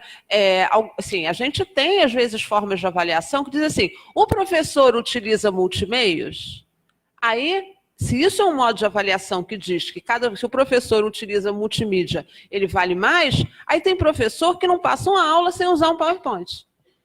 Tenho a impressão que se faltar luz, ele para e só continua quando ele voltar à luz. Se faltar 2 dias, ele está parado no meio da sala, né? Então, assim, acho que essas coisas, assim, essas práticas, e aí eu acho que elas são conectadas.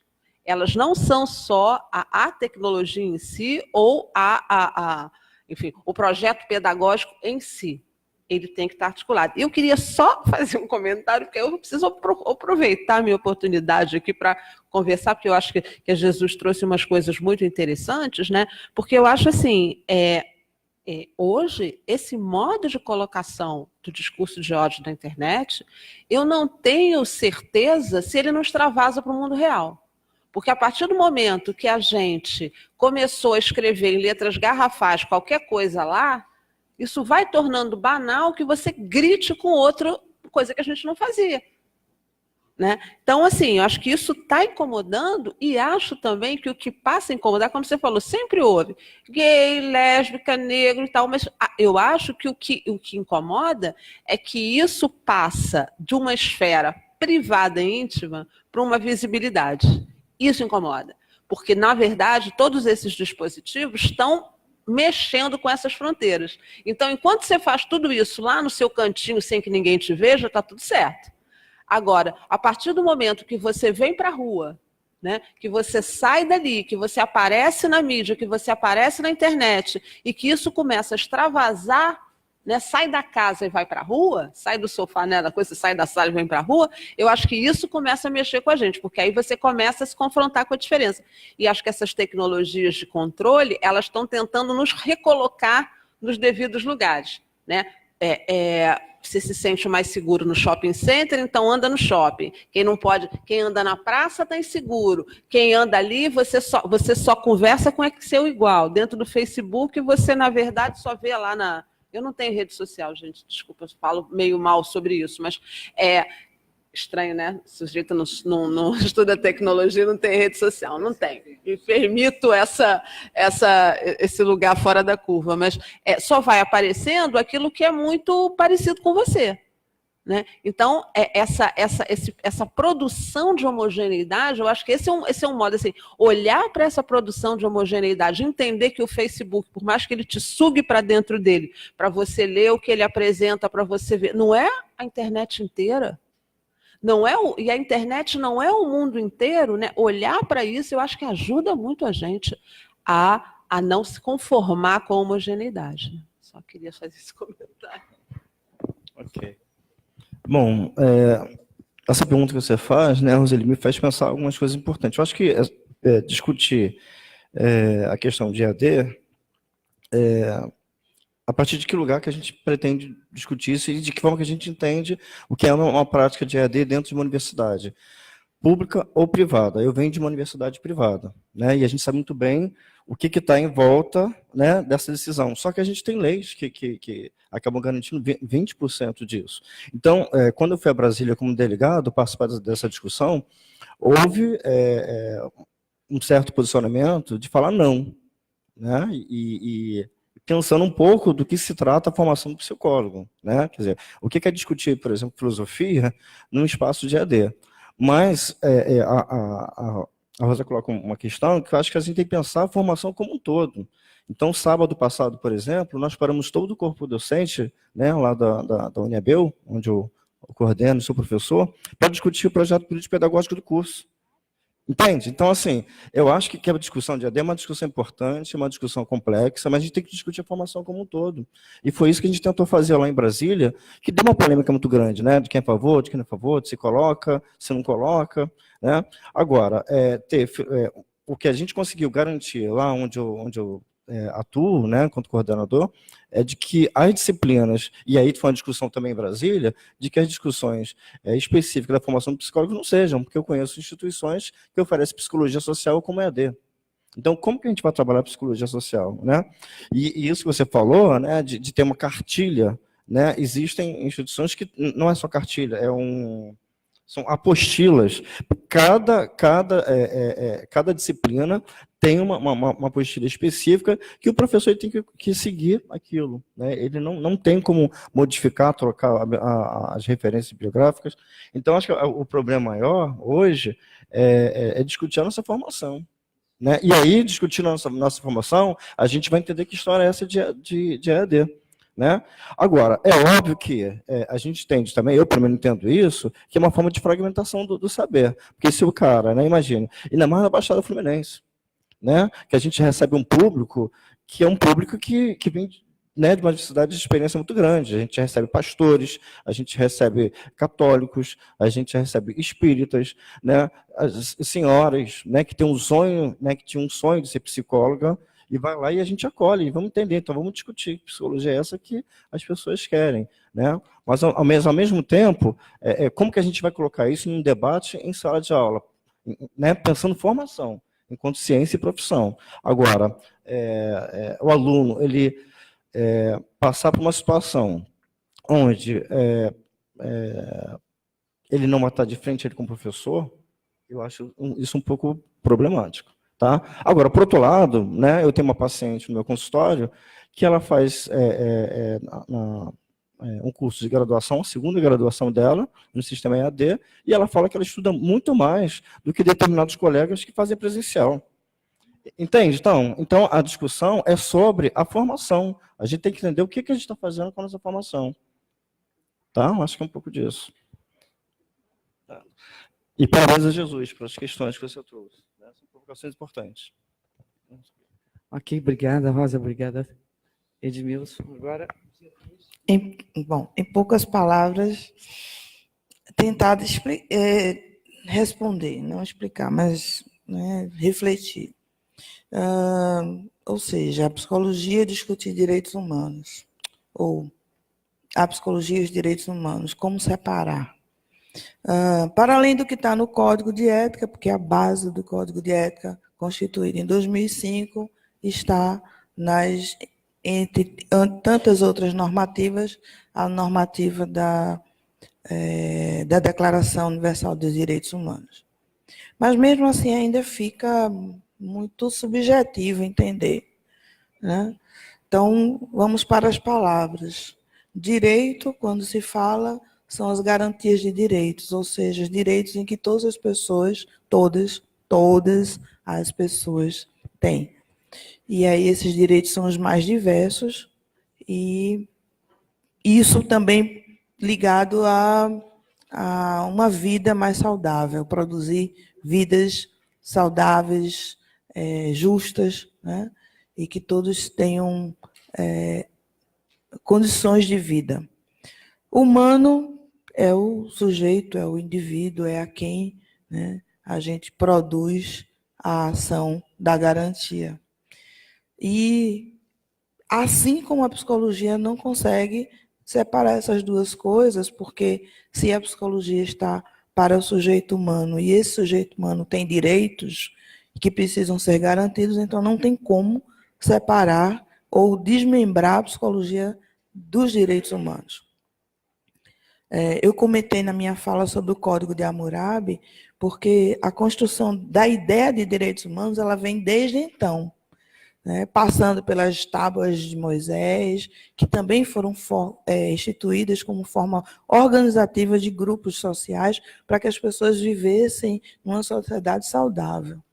Então, todo o processo até chegar à Declaração Universal dos Direitos Humanos foram tentativas de grupos e, com a declaração, um maior número de instituições, né, de pessoas e de países que se tornaram signatários, eles aderem à ideia de que uma pessoa que está no poder, ela não pode fazer do ser humano, do outro ser humano, o que ela quiser. Fazer qualquer coisa com o outro. Que tem limite nessa relação. E esse limite está na ideia de que existem direitos a todos a serem respeitados. Então, a psicologia, nos tempos de horror, né, na história da psicologia, a gente viveu uma psicologia completamente desantenada dessa possibilidade. A gente teve uma psicologia que produzia laudos psicológicos para internar pessoas que reivindicavam direitos.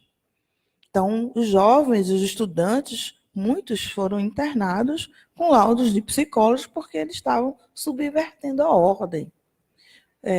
Hoje a gente não poderia estar nessa faculdade, por exemplo, né, que precisa subverter a ordem para existir, né? Então, na realidade, existem coisas que foram, com o tempo, se modificando, e a própria psicologia ela também vai se ajustar a isso e perceber que, nessa época, que internavam nos hospitais mulheres que perderam a virgindade sem casar, isso era coisa de doença mental. Então, elas tinham que ser internadas. Negros, gays, lésbicas, transexuais, vou voltar para os mesmos grupos sociais. Mas por que para os mesmos grupos sociais? Não que os direitos humanos, pautados nas nossas discussões, eles sejam exclusivos para esse público, absolutamente, de fato, para todas as pessoas. Mas naquela listinha que eu dei, na minha última pergunta, ela traduz quem são as pessoas em que, historicamente, esses direitos estão sendo negados. Então, não é que os direitos sejam exigidos ou que a nossa luta, nosso investimento em falar sobre o sofrimento que provoca a negação desses direitos, né, e o que a gente pode fazer para que eles sejam garantidos, não significa priorizar um público só porque a gente acha que eles são os únicos que precisam de direitos, mas são aqueles que, historicamente, os espaços sociais vêm negando esses direitos. E, inclusive, vem destruindo vidas por conta disso, matando pessoas por elas serem negras, matando pessoas por elas serem indígenas, matando pessoas por elas serem transexuais, matando pessoas por elas serem lésbicas ou gays. Ou seja, esse é o extremo da negação de direito e o extremo da violência que se produz quando não há garantia de direitos ou quando não há a garantia dos direitos humanos. Eu acho que a psicologia não comunga com isso. Eu tenho uma pergunta aqui e vou passar aqui para uma fala do Edmilson a propósito da pergunta anterior. Uma pergunta, assim, gracinha da Jane Calhau. Não, é alguém? Ah, tá. Mas é uma pergunta, é quase uma bomba. Bum. Recentemente, o Conselho de Psicologia postou nas redes sociais apoio à descriminalização do aborto. E houve uma série de comentários de discurso de ódio contra a mulher e contra essa posição do Conselho. Muitos comentários negativos diziam que o CFP de nada tinha a ver com a temática e que não diz respeito à psicologia opinar sobre isso. O que a mesa pode dar como resposta a esses questionamentos? Eu falei, né, gente, que era uma bomba atômica. É para isso que a gente... Bom, só para uma questão de esclarecimento, né, quando eu falei da diversidade do público que a gente recebe lá no NEBEL, no curso de psicologia, é só para entender o seguinte, que qualquer pessoa, qualquer cidadão tem o direito de estudar e escolher a profissão. Então, psicologia não tem cor, psicologia não tem idade, né? A psicologia não tem orientação sexual, né? É uma ciência profissão, né? Que está lá disponível para quem tiver interesse de estudar. E a gente tem que entender o que a gente vai oferecer quando fala de formação. Agora, essa pergunta, bomba, eu penso o seguinte, para quem perguntou, né? A psicologia é uma ciência e é uma profissão. E ela tem que ter um posicionamento político quando diz respeito à cidadania e ao que aquela pessoa tem de interesse em fazer da vida, do corpo, do pensamento. Né? A gente não dá de novo, né? Como é que assim se responde assim? Como você acha sobre isso, né? Acho que a gente e acho também que a gente tem uma certa responsabilidade de não achar nada, né? Assim, achado, né? Acho que assim, eu considero um pouco que essas coisas todas estão vindo. Acho que a Jesus falou muito bem disso em relação a como que esses o que esses discursos produzem, como que eles circulam e enfim, o Conselho, como uma entidade, ele se posiciona. A questão toda, o que vem depois tá fora do nosso controle. Não tem como. Né? E é muito complicado como é que vai se dar essa censura de algumas coisas, porque a gente está sempre falando isso não pode circular, isso não pode ficar assim, as pessoas não podem dizer isso, mas fico eu um pouco com uma certa interrogação de que lugar a gente vai produzir essa censura. Eu acho que a gente deveria, em termos da psicologia, trazer esses movimentos para dentro da nossa formação. Né? Começar a tratar, assim, a trabalhar esses temas de dentro para que essas coisas, sim, para que os nossos profissionais possam enfrentar isso. Porque nas redes sociais a questão é toda essa. Uma vez que você postou alguma coisa, você está sujeito a todas as outras coisas de volta. Isso que acontece em relação ao discurso de ódio, né, que ela trouxe muito bem, como é que você diz assim, agora isso não vai acontecer? Na internet não tem como. Né? Não tem como você cortar. Até porque, se você abre um processo, isso aconteceu. Teve um sujeito na Holanda que ele teve uma dívida e foi para um SPC holandês, né, desse da vida, né, desse Serviço de Proteção ao Crédito, porque ele como mal pagador. E todas as vezes que se buscava o nome dele na internet, aparecia essa informação.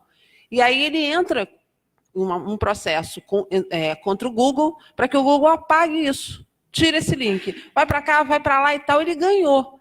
E aí o Google tirou esse link. A questão toda é que quando você coloca o nome dele, o que aparece é o processo que ele moveu contra o Google sobre isso. Então, acho que a gente tem uma decisão, assim, essa apresentação de si nas redes sociais, ela não se faz sem consequência. O que a gente tem que saber é como é que a gente se mobiliza, inclusive como categoria, para continuar fazendo frente a isso. Mas não tem como a gente achar que vai colocar uma coisa e isso vai ser assim, bom, então, se é o Conselho de Psicologia, ninguém responde. Não vai acontecer. Né? Isso é da vicissitude da exposição nas redes sociais, para o bem ou para o mal. Então, agora... Bom, eu gosto dessas coisas. Primeiro que o posicionamento do CFP, eu acho que a fala que você traz é muito importante, porque todas as notas públicas, elas são públicas, e elas estão ali para gerar opiniões, críticas, né, e apoios diversos. O CFP não produz nada sozinho. Existe um sistema que representa todos os profissionais do país que foram eleitos livremente por todos os profissionais que assim deram seu voto. Esses representantes estão lá para pensar a psicologia no Brasil. Todos eles e os seus regionais conversam e dialogam nos seus estados sobre os assuntos, discutem nos espaços como a APAF, que é a Assembleia Política, Financeira e Administrativa, alinham algumas temáticas, alguns discursos, para que algumas notas ou resoluções saiam representando aquele pensamento unificado do sistema.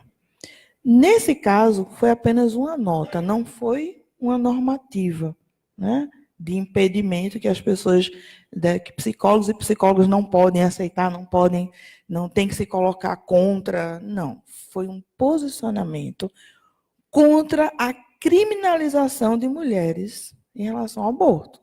Então, não foi um posicionamento a favor ou contra o aborto, mas foi um posicionamento contra a criminalização do aborto. Ou seja, historicamente, a gente tem aí um poder que é masculino, né, e que tem trazido sempre para as mulheres a criminalização por diversos aspectos. Nós não discutimos nada estranho. Há pouco tempo estávamos falando da cultura do estupro, que novamente trazia um conjunto de falas que chegavam na justiça e assim, mas o que foi que você fez para ele fazer isso com você? O que foi que você fez para ele bater em você? O que foi que você fez? Ou seja, mais uma vez, a postura, né, de criminalizar, ela tem sido uma postura que traz essa questão de gênero como um peso importante. E aí, o lugar do Conselho, dentre as questões de proteção e de direito das pessoas, compreende que a criminalização não é adequado, principalmente quando a mulher pode e necessita ter direito sobre o seu corpo, sobre sua história. Entendo que é isso. Gente, e que mais? Muito obrigada a vocês pela brilhante participação, pelas falas, por tudo. E, nesse momento, a gente encerra essa mesa. Obrigado.